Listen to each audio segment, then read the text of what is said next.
Golden Age women with the worst hair transplants.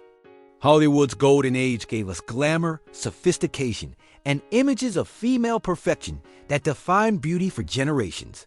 Behind those flawless publicity photos and carefully lit close-ups, however, lurked a darker reality. The desperate, often painful measures studio stars took to maintain impossible standards as they aged in an unforgiving industry. The studios created goddesses, then expected them to remain divine as they got older, revealed a former MGM hair. Stylists who worked with dozens of stars during the 1950s and 60s. These women were trapped. They couldn't age naturally without losing their careers. But the solutions available were primitive, painful, and often disastrous. While today's cosmetic procedures offer relatively safe, effective treatments for hair loss, Golden Age actresses face cruder options. Experimental transplant techniques, painful follicle plugs, and primitive surgical approaches that often left visible scarring and unnatural results that required increasingly elaborate hairstyles, wigs, and camera tricks to conceal. These women suffered physically and emotionally for their appearance, explained a veteran makeup artist who worked on hundreds of classic films. Hair loss was considered a career death sentence for actresses, so they underwent excruciating early hair transplant procedures despite the risks. The results were often worse than the problem they were trying to solve. Tonight, we reveal the shocking hidden hair transplant disasters of 8 legendary Golden Age stars. Women whose glamorous images concealed painful struggles with crude cosmetic procedures that left visible scarring, unnatural hairlines, and permanent damage that plagued them for decades. But first, we need to understand why these icons risked so much enduring procedures that were essentially experimental surgery and how they managed to maintain their flawless images despite sometimes catastrophic cosmetic results. The hidden hair crisis of Hollywood's Golden Age. Hair loss has always been a sensitive issue for women, but for Golden Age Hollywood actresses, it represented an existential professional threat.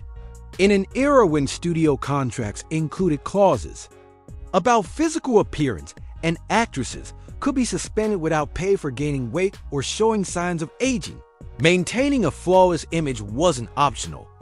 It was a contractual obligation. These women weren't just worried about vanity, explained a film historian specializing in women's experiences during the studio era. Their livelihoods, their very identities, depended on maintaining specific physical standards.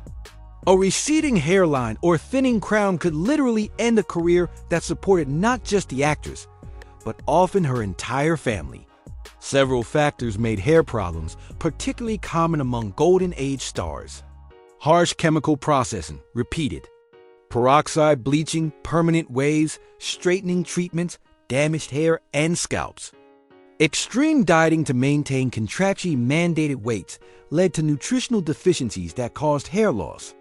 Constant styling with hot tools and tight-up dough created traction-elypsia. Add the stress of studio pressures and punishing work schedules. And many actresses found themselves facing severe hair issues by their 30s.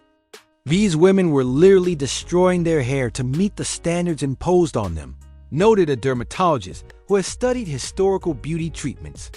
And when the inevitable damage occurred, they were desperate for solutions. So desperate, they underwent procedures that were essentially experimental with little understanding of the long-term consequences. The procedures available from the 1940s through the 1960s were crude by modern standards. Early plug transplants involved removing small circular grafts from the back of the head and implanting them in balding areas, creating an unnatural doll's hair appearance. Flap surgeries moved entire sections of scalp, often resulting in visible scarring and unnatural hairlines. Some actresses reportedly underwent painful treatments where synthetic fibers were sewn directly into the scalp, frequently leading to infection and rejection. The technology simply wasn't there yet, explained a contemporary hair restoration specialist. Modern techniques use microscopic individual follicular units that create natural-looking results. But these pioneering women had large visible plugs, placed in unnatural patterns that looked exactly like what they were. obvious transplants that often made the problem worse rather than better. The psychological impact of these failed procedures was often devastating. Having risked pain and significant expense on treatments that promised salvation, actresses found themselves dealing with results that required even more elaborate concealment than their original hair issues. This led to increasing isolation, depression, and in some cases career decline. Despite their desperate efforts to maintain their image, they literally couldn't let their hair down, said a celebrity biographer who has interviewed numerous golden age stars. These women lived in constant fear of being photographed without their elaborate hairstyles or wigs, of the public seeing the truth behind the carefully constructed fantasy they were required to maintain. Now, let's explore the 8 legendary actresses who reportedly underwent the most notorious hair transplant disasters. Women whose glamorous public images conceal painful, often tragic struggles with procedures that were supposed to save their careers, but instead created new problems they would battle for decades. Angered. I don't know what they yell about when I won Judy Garland, the star's hidden hairline nightmare. Judy Garland's heart-wrenching voice and extraordinary talent made her one of MGM's most valuable assets from childhood through early adulthood. Behind her carefully maintained image, however, lay a tragic story of studio exploitation that included not only the well-documented forced diet pills and grueling work schedule, but also devastating consequences for her appearance, including severe hair loss that reportedly led to desperate, primitive hair restoration attempts. Years of pill use, stress, and studio demands led to severe hair thinning by age 30, confirmed the former MGM hairstylist who worked with Garland in the late 1940s. By her early 30s, when most actresses will be entering their prime years, Judy was already dealing with significant recession at her temples, an overall thinning that became increasingly difficult to disguise on camera. The combination of factors affecting Garland's hair created a perfect storm of damage. The amphetamine she was given to control her weight and maintain her punishing work schedule disrupted normal hair growth cycles.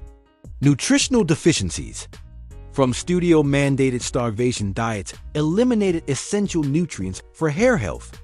The psychological stress of constant criticism and impossible demands triggered hormone fluctuations that further accelerated hair loss. Rumored to have had follicle plug-in procedures, extremely early and crude hair transplants, revealed a makeup artist who prepared Garland for several films in the early 1950s. These were essentially experimental at the time, painful, visible, and often ineffective. But Judy was desperate to save her career and would try almost anything suggested by studio doctors. These early procedures reportedly involved removing small sections of hair bearing scalp from the back of the head and grafting them to thinning areas. A crude precursor to modern transplant techniques, but performed without today's microscopic precision or understanding of natural hair growth patterns. The results were often plugs of hair growing in unnatural directions, visible scarring along the donor sites, and an overall artificial appearance that required even more elaborate styling to conceal. The studio lit her face like a halo, so you wouldn't see the hairline falling apart, explained a cinematographer who worked on several of Garland's later films. Special lighting techniques, careful camera angles, and strategic hairstyling became increasingly necessary to maintain the illusion of Judy's youthful appearance. Close-ups had to be carefully controlled to avoid revealing the truth. As Garland aged, the combination of continued substance issues, health problems, and the cumulative damage from early transplant attempts reportedly created an increasingly difficult situation. Her later performances often featured elaborate wigs or hairstyles specifically designed to conceal both her natural hair loss and the unsuccessful attempts to correct it. What makes Judy's story particularly tragic, how it reflects the broader pattern of her life, observed a Garland biographer. Here was a woman literally sacrificing her health, including her hair, to meet impossible standards imposed by a studio system that viewed her as a commodity rather than a human being. The hair loss was just one more physical manifestation of the toll this took on her. The next Hollywood legend on our list took her famous red hair from natural brown to vivid crimson, with devastating long-term consequences that eventually drove her to desperate measures. And directed with a whole bunch of women. And I thought I was getting into show business, but I wasn't. I was a grape stomper, too. Lucille Ball, America's comedy queen, and her hidden hair crisis. Lucille Ball's flame red hair became her trademark, an instantly recognizable visual signature that helped make I Love Lucy one of television's most iconic shows. What millions of adoring fans never realized was that this vibrant color came at a devastating physical cost that eventually led the comedy legend to seek experimental and ultimately unsuccessful hair restoration procedures. Suffered severe scalp damage from decades of peroxide BL,